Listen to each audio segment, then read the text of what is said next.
Hello everyone, मेरा नाम वरिंदर धीमान और आप सभी का स्वागत है लकी टॉक्स चैनल पर। और आज हम बात करेंगे मेरी कनाडा माइग्रेशन स्टोरी के बारे में।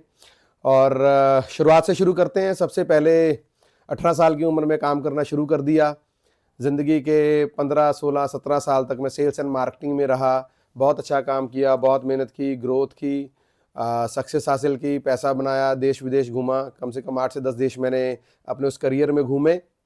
और उसके बाद जब मैं घूम रहा था, जा रहा था, यहाँ पे काम कर रहा था, मेहनत कर रहा था, तो यहाँ पे बहुत अच्छा था। अच्छे पैसे बन रहे थे, सक्सेसफुल लाइफ थी, ग्रोथ थी लाइफ में, एक्साइटमेंट थी लाइफ में, और लाइफ हैपनिंग थी, सब कुछ बढ़िया चल रहा था। पर जैसा कि आप सब जानते हैं, ख़ास तौर पे हमारे नॉर्थ इंडिया में, पंजाब में, हमारे समाज में, हमारे कल्चर में एक बहुत कॉमन सी बात है, बहुत एक थॉट बहुत ईजिली फ्लो करता है कि कनाडा, अमेरिका, ऑस्ट्रेलिया, इन देशों में अगर चला जाए तो वहाँ पे सक्सेस बहुत बढ़िया है, वहाँ पे अपॉर्चुनिटी बहुत बढ़िया है, वहाँ पे बहुत जल्दी कामयाबी मिल जाती है, वहाँ पे कमाई बहुत ज़्यादा है। तो ये थॉट बहुत कॉमनली फ्लो करता है।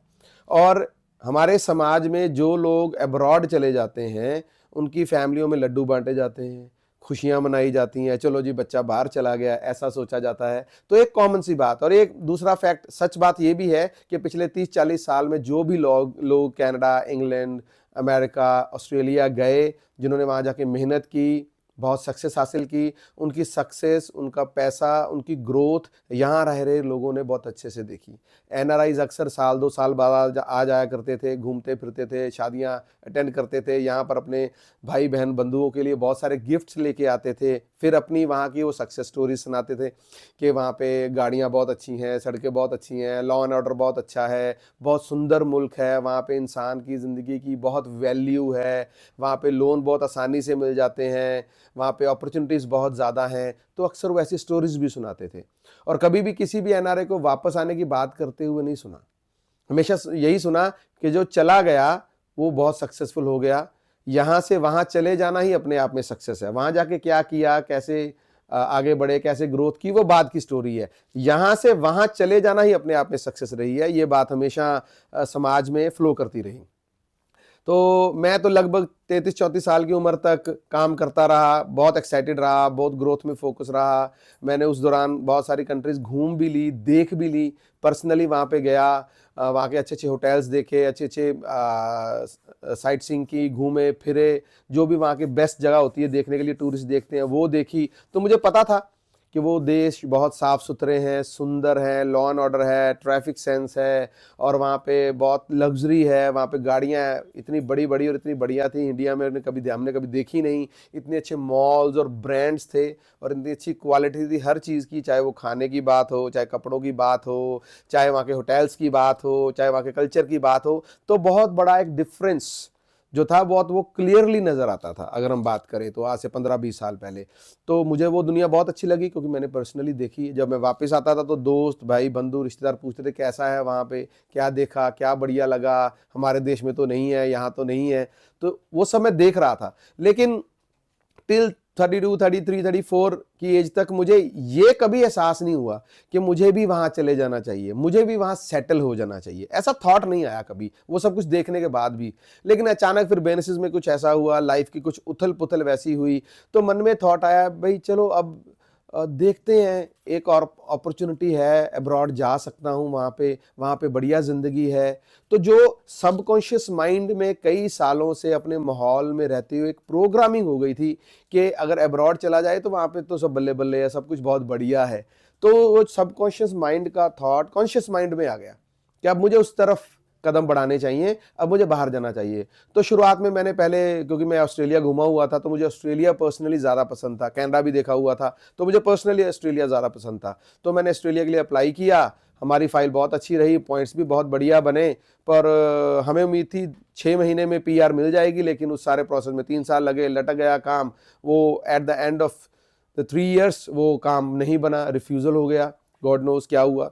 तो उसके बाद हमने सोचा कि अब क्या किया जाए। पर उस 3 साल के प्रोसेस में बहुत सारी गलतियां हो गई, बहुत सारी नुकसान हो गए। जब मैं वहाँ जाने की प्लानिंग कर रहा था तो मैं मानसिक तौर से यहाँ से टूट गया। मैंने नए वेंचर्स में, नए काम में, नई ग्रोथ में ध्यान देना बंद कर दिया। उल्टा माइंड था कि यहाँ वाइंड अप करें, वहाँ जाके आगे एस्टेब्लिशमेंट्स करनी है, वहाँ पे काम करना है, वहाँ पे ग्रोथ करनी है, वहाँ पे रहना है, तो वहाँ के बारे में सोचना शुरू कर दिया। यहाँ शरीर यहाँ था, दिमाग वहाँ था। तो 3 साल ऐसा रहा, वहां फिर गए नहीं, जो यहां पर था वो भी सब हिल गया, वो भी नुकसान में हो गया। तो उन 3 सालों के इंतजार में, उस माइग्रेशन की तैयारी में, प्रोसेस में जो समय लगा, उसमें बहुत खराबियां हुई। खैर बहरहाल 3 साल बाद रिफ्यूजल हुआ, उस पर ध्यान हटा दिया, फिर समझ आया अब क्या किया जाए। बहुत उदासी और मायूसी भी रही। उसके बाद फिर सोचा अब यहाँ कुछ और बिजनेस शुरू किया जाए। मैंने फिर एक नया बिजनेस शुरू किया, 3, 4, 5 साल तक उस बिजनेस को बिल्ड किया, ग्रोथ पे लेके गए। फिर मीनवाइल आइडिया आया, चलो अब ऑस्ट्रेलिया तो नहीं बन रहा, चलो कनाडा में थोड़ा इजी है, लिबरल है, कनाडा ट्राई करके देख लेते हैं। तो मेरे पास कनाडा का वीज़ा था जो एक्सपायर हो गया। फिर उसके बाद सोचा चलो रीअप्लाई करते हैं, अगर अप्लाई हो गया, बात बन गई, तो एक बार ट्राई करेंगे। मैंने अप्लाई किया, मुझे वीज़ा मिल गया। मेरी फैमिली के पास भी पूरा वीज़ा था, सबके बच्चों के पास, वाइफ के पास भी वीज़ा था। तो मैंने सोचा कि अब विजिटर वीज़ा है, चलो चलते हैं, वहाँ जाके ट्राई करके देखते हैं, वहाँ पे अपॉर्चुनिटीज़ हैं। तो क्योंकि तब तक मेरी एज भी, आई वॉज 40+, तो मैंने वहाँ जाने से पहले वीज़ा जब लिया तो सब प्लानिंग की, देखा वहाँ कैसे जा सकते हैं, वहाँ क्या कर सकते हैं, कैसे विजिटर वीज़ा वर्क वीज़ा में कन्वर्ट हो सकता है, उसके लिए क्या क्वालिफिकेशन चाहिए, उसके लिए मुझे किस ट्रेड में या किस वर्टिकल में जाना चाहिए, वो सब स्टडी किया। तो उसके बाद फिर अप्लाई करके मैंने फ्लाई किया और आई लैंडेड इन कनाडा 2 years अगो। और वहाँ जाके मैंने अपने विजिटर वीज़ा को ट्रकिंग लाइसेंस ले करके वर्क वीज़ा में कन्वर्ट किया, जॉब ली और ट्रकिंग इंडस्ट्री में गया। ट्रकिंग इंडस्ट्री के बारे में भी बहुत सारी बातें हैं, वहाँ के वर्क कल्चर के बारे में भी बहुत सी बातें हैं, वो हम नेक्स्ट वीडियोज़ में डिस्कस करते रहेंगे। पर अगर आज की बात करें तो वहाँ गए तो सबसे पहली बात कौन सी चीज़ मुझे वहाँ पे लेके गई, क्या ऐसा थॉट था, सबसे बड़ा था प्रोग्रामिंग। जो बचपन से अपने आसपास के माहौल में हम देखते, सुनते और महसूस करते आए थे कि कनाडा अमेरिका जाना अपने आप में एक बहुत बढ़िया करियर है, वहाँ पे बहुत सक्सेस है, वहाँ पे बहुत अपॉर्चुनिटी है। तो वो एक सबकॉन्शियस में प्रोग्रामिंग था, यहाँ पे सभी का होता है, ज़्यादातर लोग इसी प्रोग्रामिंग के साथ बड़े होते हैं। पर उसके बाद जब मैं खुद बिजनेस में रहा, मैंने स्ट्रगल किया, मेहनत की, सक्सेस भी हासिल की, अप डाउन्स भी देखे, तो उस दौरान मुझे एक थॉट समझ आया। मेरे फैमिली ने मुझसे पूछा कि आप बाहर क्यों जाना चाहते हो, क्योंकि मेरी फैमिली में पर्सनली कोई अब्रॉड सेटल नहीं था, लेकिन मेरे वाइफ की फैमिली में उनके ब्रदर सिस्टर और बहुत सारे रिश्तेदार कनाडा में सेटल्ड हैं 20, 25, 30 साल पहले से। They are very well settled, very well educated और प्रोफेशनल लाइफ को लीड कर रहे हैं। तो उनको तो पता था कि लोग जाते हैं बाहर, उनकी फैमिली गई थी, पर उनका पर्सनली कभी इंटरेस्ट नहीं रहा। वो वहाँ की स्टोरीज के बारे में जानते थे, मेरा भी इंटरेस्ट नहीं था, पर जब इंटरेस्ट बना तो वो बहुत क्यूरियस थे, वो जानना चाहते थे कि मैं क्यों जाना चाहता हूँ, जो अभी तक नहीं जाना चाहता था, अब क्या। तो मैंने उनको बहुत सिंपल सा आंसर दिया। तब डॉलर का रेट लगभग $50 था अप्रॉक्सीमेटली।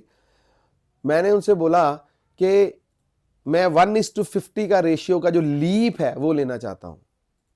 अगर 1 से 50 का जो सफ़र है, सिर्फ यहाँ से वीज़ा लग जाए और वहाँ लैंड कर जाऊँ, तो हमारी लाइफ 50 गुना तेज़ हो जाएगी, 50 गुना आगे हो जाएगी, 50 गुना बेहतर हो जाएगी, 50 गुना सक्सेस के जो अपॉर्चुनिटीज़ के चांसेस हैं वो बढ़ जाएंगे।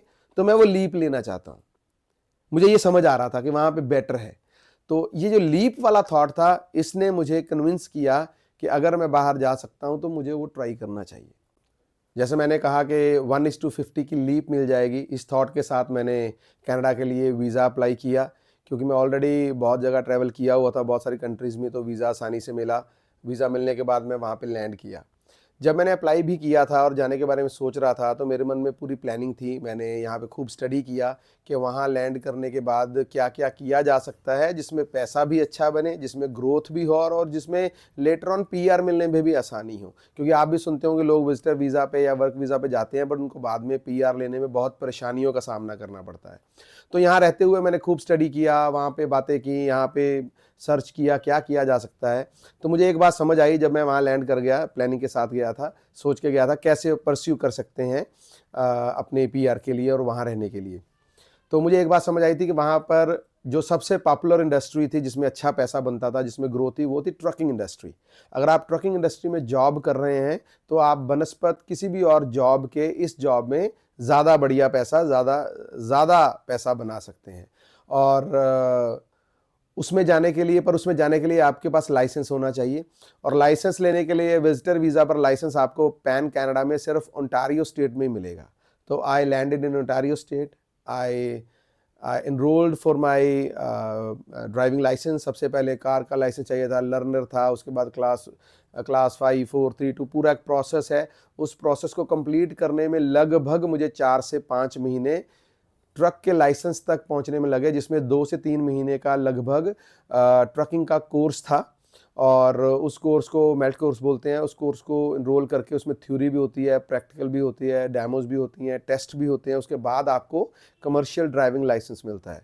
तो ये मेरा ओंटारियो में 5 से 6 महीने का लगभग प्रोसेस था जो मैंने कंप्लीट किया, वहाँ रहा। तो जब मुझे लाइसेंस मिल गया तो इस दौरान 5 से 6 महीनों में मैंने बहुत कुछ स्टडी किया। लेकिन मैं थोड़ा सा वापस आता हूँ। जब मैं कनाडा में लैंड किया तो लैंड करने के बाद आप क्यूरियस होते हैं, उससे पहले जब गया था 10 साल पहले, तब तो घूमने गया था, तब बहुत अलग मानसिकता थी। I was there as a tourist. तो वहाँ पर तो अच्छा अच्छा क्या है, बढ़िया बढ़िया क्या है, क्या घूम सकते हैं, क्या देख सकते हैं, क्या खा सकते हैं, कितनी फोटोज खींच सकते हैं, इस माइंडसेट के साथ रहे, घूमे। लेकिन अब जब इस बार गया तो अब माइंडसेट बहुत डिफरेंट था। अब वहाँ पे रहना है, करियर बनाना है, फैमिली को बुलाना है, वहाँ पर क्या एवेन्यूज़ हैं उनको सर्च करना है। तो अब माइंडसेट बहुत अलग था। तो माइंड बहुत ज़्यादा सर्चिंग एंड बहुत ज़्यादा इन्फॉर्मेशन को गैदर करने की सोच में था कि अब क्या ज़्यादा से ज़्यादा जानकारी हासिल करें ताकि सही रास्ते पर सही एफर्ट करके जल्दी से गोल हासिल हो। क्योंकि अभी तक मैं 40 प्लस हो गया था, तो ज़िंदगी में बहुत सारे काम किए, बहुत सारे स्ट्रगल किए, बहुत सारे अप डाउन्स देखे। तो इतनी मैच्योरिटी तो थी कि टाइम को वेस्ट किए बिना कैसे उसको फ्रूटफुल बनाया जा सकता है सही प्लानिंग के साथ। तो ये सब प्लानिंग थी। पर जब मैं लैंड किया तो उस दौरान वहाँ पे वेदर बहुत हार्श था। जो सबसे पहली बात मैंने महसूस की, वहाँ पे स्नो स्टॉर्म्स चल रहे थे जब मैं ब्रैम्पटन में था। तो पहले 15 दिन में मैं फ़ोन पे बातें करता रहा, बहुत लोग मिलते रहे, जो लिंक थे, फ्रेंड्स थे, उनसे बातें हुई। बीच में स्नो स्टॉर्म्स आते रहे, स्टक होते रहे वहाँ पे, घर में बाहर जाने को नहीं मिल रहा था। और पहले 15 दिनों में मैं जितने लोगों से मिला, बातें हुई, वहाँ रह के ऑब्जर्व किया, तो मुझे 15 दिनों में एक बात तो समझ आ गई, जो ज़िंदगी का तजुर्बा था उसके आधार पे, कि यहाँ आने का और सेटल होने का जो डिसीजन है वो शायद वाइज नहीं है। जो मैंने सुना था, जो मैंने जाना था, जो मैंने सोचा था, ऐसा तो यहाँ पे कुछ भी नजर नहीं आ रहा अभी। तो पहले 15 दिन में मुझे ये थॉट डेवलप हो गया था, अरे ये डिसीजन कुछ रॉन्ग हो गया लगता है। But I was not confident. I had word with my wife, my family, कि भाई यहाँ आ तो गया हूँ, आपके भी वीज़ाज लगे हैं, आपको भी 3-4 महीने बाद बुलाने का प्लान था, चलो मैं पहले जाता हूँ, थोड़ा सेटलमेंट करूंगा, 3-4 महीने में घर वर ले लेंगे, सेटिंग करेंगे, फिर बच्चों के साथ आप आ जाइएगा। तो ऐसी थॉट थी। पर 15 दिन में समझ आया कि नहीं भाई, ये थॉट इतना भी ईजी नहीं है जो जितना वहां बैठ के लगता है। यहाँ पे कुछ और ही था जब वहां पहुंचा। तो घर बात की कि ऐसा है, ये तो इतना वाइज डिसीजन नहीं लग रहा है। तो उन्होंने भी कहा ठीक है, आप देखिए आपको क्या सही लगता है। तो मैंने कहा अभी तो आए हैं, अभी तो देखना शुरू किया है, मैं इतनी जल्दबाजी में फैसला नहीं लूंगा, मैं थोड़ा सर्च करूंगा। ऐसा तो नहीं है कहीं मैं बाहरी चीजों को देख के डर रहा हूँ, घबरा रहा हूँ, या जल्दबाजी में एक रॉन्ग डिसीजन ले रहा हूँ। होम सिकनेस तो नहीं हो रही मुझे, अकेला हूं तो इसलिए घबरा तो नहीं रहा कहीं, तो मुझे ऐसे विचार आ रहे हैं कि यहाँ नहीं रहना है, वापस जाना है। तो मैं इस थॉट में डिसीजन नहीं लूंगा रिवर्सल का या वापस जाने का, जब मैं खुद नया नया हूं, जो मैं सोच के आया हूं, जो मैंने डिसीजन लिया है, जो प्लानिंग थी उसको परस्यू करूंगा, वो काम करूंगा, उसके बाद सोचूंगा सही है कि गलत है। बहरहाल फिर उसके बाद इस थॉट के बाद लाइसेंस के प्रोसेस में लग गए, जैसे मैंने बताया 5-6 महीने उसमें लगा रहा। उस दौरान मैं फ्रेंड्स के पास रहा, रिलेटिव्स के पास रहा। लोग अक्सर बोलते हैं वहाँ पे सपोर्ट नहीं मिलती, कोई नहीं पूछता। हाँ, सभी के अपने अपने तजुर्बे होते हैं, होता होगा ऐसा, नहीं पता, पर मेरे साथ पर्सनली ऐसा नहीं था। मेरे जो रिलेटिव्स थे बहुत हेल्पफुल थे, बहुत सपोर्ट की, बहुत प्यार दिया, बहुत ख्याल रखा, जितनी तारीफ करूँ कम है। दोस्त मिले, बहुत प्यार दिया, बहुत सपोर्ट की, जितनी भी वो कर सकते थे। बट जिंदगी का सफर हर इंसान को अकेले ही तय करना होता है। मेरे हिस्से के जो काम है वो मुझे ही करने हैं, यह हर इंसान को समझ लेना चाहिए। तो जो वो सपोर्ट हेल्प कर सकते थे उन्होंने बहुत बढ़िया तरीके से किया। और उसके बाद फिर जब वो 5-6 महीने का सफर जब शुरुआत में रहा, सपोर्ट रही, फिर मुझे अकेले जो सफर तय करना था, फिर मैं मूव किया। तो मैंने एक बेसमेंट रेंट पे ली। शुरुआत में कुछ सेविंग्स थी मेरे पास, तो मैं अकेला रह रहा था। वहाँ पे प्लानिंग 2 लोगों की थी, पर दूसरा बंदा आया नहीं, तो मैं अकेला ही रह रहा था। तो 1 महीने बाद दूसरा बंदा एंटर किया, तो हम 2 लोग हो गए। वो जो बंदा था वो टेलर था, प्लस वो जॉब कर रहा था कहीं पे, साथ में उसने ट्रकिंग का लाइसेंस ले रखा था, उसने ट्रकिंग भी शुरू कर रखी थी, बीच में छोड़ा हुआ था काम को, तो वो बंदा था। उसके आने के बाद जो मेरे लैंडलॉर्ड थे उन्होंने कहा जी आपके जब आपने आना था तो 2 लोगों को और प्रॉमिस किया था, तो उन्होंने भी अब आना है, उनको जहाँ रह रहे हैं उनको खड़े पैर मना कर दिया है, तो दिक्कत है, तो आप अकोमोडेट करेंगे? तो मुझे कहा भाई इट्स ओके, वो थोड़ा बेसमेंट में जगह थी, मैंने कहा मुझे कोई प्रॉब्लम नहीं है। और 2 महीने तक थोड़ा फाइनेंशियल क्रंच भी आना शुरू हुआ, अभी रेंट बहुत ज़्यादा पड़ रहा है, तो हमने कहा ठीक है वो रेंट शेयर हो जाएगा। 2 और लोग आए, जिनमें से एक मेरी तरह ही 1-2 महीने पहले ही आया था, और वो एक टेम्परेरी किसी फैक्ट्री में जॉब कर रहे थे, और एक और भाई साहब थे जो पिछले 4 साल से वहाँ पे थे और स्टडी वीज़ा पे थे और एक मॉल में जॉब कर रहे थे, तो हम 4 लोग हो गए। तो मिलना बैठना उठना बातें बातें करना, उम्र में मुझसे छोटे थे वो सब, तो 4 लोगों के साथ एक बेसमेंट को शेयर करना। मैं एक रूम में था, तो मुझे था वो छोटी उम्र के हैं, तीनों दोस्त थे, वो एक उनके साथ एक वो जो पुराना जो पहले आया था वो भी दोस्त था, तो वो सब मैंने कहा आप तीनों रूम में रहिए, बाहर किचन वाले एरिया में बड़ा एरिया था, तो मैंने अपना बिस्तर वहाँ डाले कि आप एंजॉय करिए, आई एम कंफर्टेबल हेयर। तो ऐसे शुरुआत हुई, तो 4 लोगों के साथ रहना शुरू किया।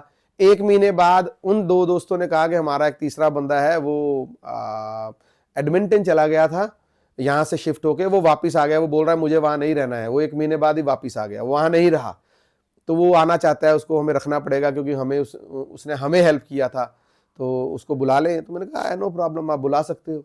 तो एक 5वां बंदा भी हमारे बेसमेंट में आया, वो भाई साहब ट्रक ड्राइवर थे जो पिछले 6-8 साल दुबई में ट्रकिंग करके आए थे, और पिछले 2 साल से यहाँ पर कनाडा में ट्रकिंग कर रहे थे। वो पीआर ही आए थे और पासपोर्ट भी अप्लाई कर दिया था सिटीजनशिप का, 2-3 साल उनको ट्रकिंग में हो गए थे। तो मुझे था भी ये ट्रकिंग वाला बंदा है तो मुझे बहुत सारी जानकारी मिलेगी, सीखने को मिलेगा, बहुत सारे बातें करूंगा, तो मैंने कहा ठीक है आने दीजिए, अब कोई बात नहीं। तो वो भाई साहब आए, तो वो भी बहुत बढ़िया बंदे थे, उनसे भी बातें होती रही, ट्रकिंग के बारे में बहुत कुछ सुना, जाना, समझ आई। मैं नया नया था, बहुत सारी क्यूरियोसिटी थी, बहुत सारी जिज्ञासा थी, और जानना चाहता था क्योंकि मैंने उस करियर में जाना था। तो एक बार में उस बेसमेंट में हम 5 लोग रह रहे थे, और वो भी बहुत बढ़िया अनुभव थे, बहुत कुछ वहाँ जाना, उनसे बातें हुई क्योंकि वो सब मुझसे पहले से वहाँ रह रहे थे। एक ही लड़का था जो पिछले 3 महीने 2-3 महीने में आया था, पर जो बाकी 3 लोग थे वो पिछले 2 लोग पिछले 4-5 साल से थे और एक बंदा पिछले 2 साल से था। तो उनसे कनाडा के बारे में बातें करना, उनसे डिस्कस करना, बहुत सारी चीज़ें बातें हो रही थी। तो 2 उनमें से पीआर थे, और एक स्टूडेंट वीज़ा पे था, वर्क वीज़ा पे था, और तीसरा जो था वो भी वर्क वीज़ा पे था। 4 साल से जो स्टूडेंट वहाँ था उसने तो सीधा बोल दिया पाजी मुझे तो बहुत टाइम हो गया है, मैं स्ट्रगल कर रहा हूँ यहाँ। वो पहले मॉन्ट्रियल में था लड़का, तो उसने बोला वहाँ था बढ़िया था, यहाँ आ गया हूँ, यहाँ तो बहुत दिक्कत है, जॉब तो है पर बचता कुछ नहीं है, परेशानी है, यहाँ पर तो पॉइंट्स भी पूरे नहीं हो गए। ओंटारियो स्टेट और बीसी 2 स्टेट्स है, प्रोविंस है वहाँ पे, जहाँ पे ज़्यादा लोग लैंड करते हैं हमारे जो देसी लोग हैं, क्योंकि वहाँ पर रहने की कंडीशंस बढ़िया है, काम अच्छा मिल जाता है, और अपने जो देसी लोग हैं अपनी कम्युनिटी ज़्यादा है तो सभी वहीं पर पहुँच जाते हैं। पर वहाँ पर वर्किंग आवर्स ज़्यादा हैं, वहाँ पर रहना खाना पीना घूमना सब कुछ महंगा है, तो ये एक प्रॉब्लम हो जाता है। तो खैर उनके साथ रहने से मुझे ये पता लगा कि उस लड़के को 3-4 साल हो गए, 4 साल वो वर्क वीज़ा पे है, स्टडी ख़त्म हो गई है, और उसको अपनी पीआर और पॉइंट पूरे होते हुए नज़र नहीं आ रहे ओंटारियो में। तो वो स्ट्रगल कर रहा था मैं क्या करूं कैसे करूं, और मुझे भी वहाँ पे रह के ये समझ आ रहा था कि ओंटारियो में अगर मुझे पीआर लेनी है तो वहाँ पे पॉइंट्स बहुत ज़्यादा चाहिए जो आमतौर पे बनते नहीं हैं ज़्यादातर लोगों के। तो वो 4-4 5-5 6-6 साल तक वीज़ा को एक्सटेंड करते हैं। ये वहाँ के लोकल हालात हैं, ऐसे हर प्रोविंस में अलग अलग है। तो मैंने और स्टडी किया कि अगर लाइसेंस मिल जाएगा तो वहाँ से लोग फिर दाएँ बाएँ नोवा स्कोशिया में और सस्कैचुअन में अल्बर्टा में ऐसी दूसरी जो रिमोट स्टेट्स है वहाँ पे मूव करते हैं जहाँ पे ठंड बहुत ज़्यादा है, -30-40 -45 तक टेम्परेचर रहता है, तो वहाँ पे बहुत कम लोग जाते हैं क्योंकि वो कंडीशंस फेवरेबल नहीं है। पर वहाँ पर पीआर मिलनी आसान है, वहाँ पर जॉब मिलनी आसान है, वहाँ पे खर्चे थोड़े कम हैं। जब ओंटारियो और बीसी में शिकंजा पेपर्स का कस गया, यहाँ पे पीआर होनी मुश्किल हो गई, तो बहुत सारे लोग, ज़्यादातर लोग जो हैं इन स्टेट्स में जिनके मैंने नाम लिए, वो मूव करना शुरू कर दिए। I was no exception. तो मैंने भी लाइसेंस लिया, तो मैं भी एक दूसरी स्टेट में सस्कैचुअन में मूव किया। वहाँ पे मैंने इंटरव्यू दिया एक जॉब के लिए, वहाँ पे एलएमआई मिला, फिर वो जो भी प्रोसेस होता है इमिग्रेशन का, फिर मैंने वीज़ा एक्सटेंड किया, वर्क वीज़ा में कन्वर्ट किया और जॉब मिली। और जब मुझे जॉब मिली सस्कैचुअन गया तो वहाँ पे जो वेदर रहता है वो -40 के आसपास रहता है, जब ज़्यादा होता है। नॉर्मली साल में 5 से 6 महीने बर्फ़ रहती है, जिसमें से 3 से 4 महीने खूब बर्फ़ रहती है और खूब ठंडा मौसम वहाँ पे रहता है। तो सस्कैचुअन लैंड किए, जो कि टोरंटो से 3 घंटे की फ़्लाइट है लगभग ऑलमोस्ट। सो कनाडा के अंदर-अंदर ही। यहाँ पर हम 3 घंटे की फ़्लाइट में बैठे तो इंडिया से दुबई पहुँच जाते हैं, राइट? सो वहाँ पे लैंड किया, वहाँ पे मित्र थे, उनके साथ मिलना हुआ, बैठना हुआ, बहुत सपोर्ट किया उन्होंने भी, बहुत हेल्प किया मेरा। तो ट्रकिंग इंडस्ट्री में घुसे। ट्रकिंग इंडस्ट्री के भी अपने बहुत सारे किस्से हैं, बहुत सारी बातें हैं। वहाँ पे जॉब कैसे मिलती है, वर्क वीज़ा कैसे मिलता है, बाद में पीआर कैसे मिलती है, क्या प्रोसेस है, वो भी एक अपने आप में लंबा चौड़ा टॉपिक है, उसके बारे में भी बात करेंगे। खैर बहरहाल ट्रकिंग इंडस्ट्री में जब मैंने लाइसेंस लिया तो मुझे था मेरे पास समय कम है, मुझे काम ज़्यादा करना है, तो मुझे बेहतर लाइन अडॉप्ट करनी है। तो ट्रकिंग में 2 बहुत ख़ास काम थे। पहली बात है कि आप कौन-सा ट्रक चलाना चाहते हो, सेमी ट्रक के डंप ट्रक। डंप ट्रक में कमाई कम होती है और वो ईज़ी लाइसेंस होता है, सस्ता होता है, तो मुझे वो अडॉप्ट नहीं करना था। मैंने सोचा मैं सेमी ट्रक में ही जाऊँगा, क्योंकि उसमें आप ज़्यादा माइल्स कवर करते हैं, ज़्यादा पैसा बना सकते हैं। उस सेमी ट्रक में भी 2 कंडीशंस होती हैं कि आप कौन सी ट्रकिंग करना चाहते हो। ड्राई वैन होती है, जैसे कंटेनर्स होते हैं वैसा, या एक फ्लैट बेड होता है जो खाली फट्टे की तरह होता है, वो वाला। तो जो खाली फट्टे वाला होता है उसके ऊपर कोई भी लोड लाया जा सकता है, उसको बाइंड करना होता है, उसको सिक्योर करना होता है, वो ड्राइवर की सारी रिस्पॉन्सिबिलिटी होती है। वो टफ काम होता है, बहुत मेहनत का काम होता है, फिजिकल लेबर बहुत ज़्यादा होती है उसमें, और रिस्क भी होता है। तो पर उसमें पैसा ज़्यादा होता है, तो मैंने चूज़ किया नहीं, मैं ड्राई वैन नहीं, मैं फ्लैट बेड में जाऊँगा, क्योंकि उसमें पैसा ज़्यादा बनता है। टफ होगा, I was ready for that, तो मैंने उसको ऑप्ट किया।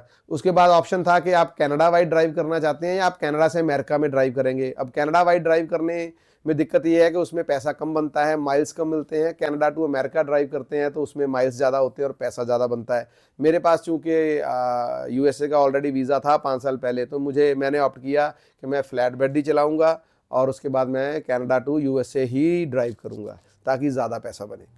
तो इस थॉट से मैंने फ्लैट बेड को चूज़ किया और यूएस को चूज़ किया ड्राइव करने के मामले में। और उसके बाद उस एक नए करियर में, एक नई इंडस्ट्री में, एक नए माहौल में मेरा जाना हुआ। That was a trucking industry. तो वहाँ पे ट्रकिंग इंडस्ट्री में भी बहुत सारे ऑप्शंस होते हैं कि आप अकेले ड्राइव करना चाहते हैं या टीम में ड्राइव करना चाहते हैं। आप कितने लंबे रूट पे जाना चाहते हैं, 5 डेज़ वाला, 7 डेज़ वाला, 10 डेज़ वाला, वो बहुत सारी ऑप्शंस रहती हैं। आप कुछ भी चूज़ कर लेते हैं अगर आपको ऑप्शन मिलती है तो। अदरवाइज़ कंपनी की तरफ से जो भी प्रोवाइड किया जाता है तो आप उसको अपनी ड्यूटी को अदा करते हैं, तो उस हिसाब से काम करते हैं। तो हुआ क्या, जब मैं ट्रकिंग इंडस्ट्री में गया तो अनफॉर्चुनेटली पिछले 1 साल से trucking industry down down down जा रही थी, बहुत ज़्यादा नीचे जा रही थी। पहले जो सुना था कि ट्रकिंग इंडस्ट्री में बहुत पैसा है, बहुत कमाई है, पर जब मैं पहुंचा तो उस वक्त ट्रकिंग इंडस्ट्री बहुत क्रूशियल पीरियड से गुजर रही थी और वहाँ पे ट्रकिंग इंडस्ट्री में बहुत टाइट बिजनेस चल रहा था। अगर सीधी सी बात मैं बताऊं, जिस लोड को उठाने के लिए कंपनी $5,000 चार्ज कर रही थी, कंपटीशन और स्लम की वजह से वो लोड 2,500 में जा रहे थे। तो कंपनी क्या कमाएगी, और कंपनी अगर क्या ही कमाएगी तो कंपनी ड्राइवर को क्या ही देगी। सो उस वजह से वहाँ पे बहुत सारे क्राइसिस आने शुरू हुए। ट्रकिंग इंडस्ट्री में आज से 5 साल पहले जाएं तो वहाँ पर 100 ट्रक होते थे और 50 ड्राइवर होते थे, जिसकी वजह से ड्राइवर्स की डिमांड हमेशा बनी रहती थी। उनको पे रेट बहुत अच्छा मिलता था, वो अपनी चॉइस से, अपनी मर्जी से काम करते थे।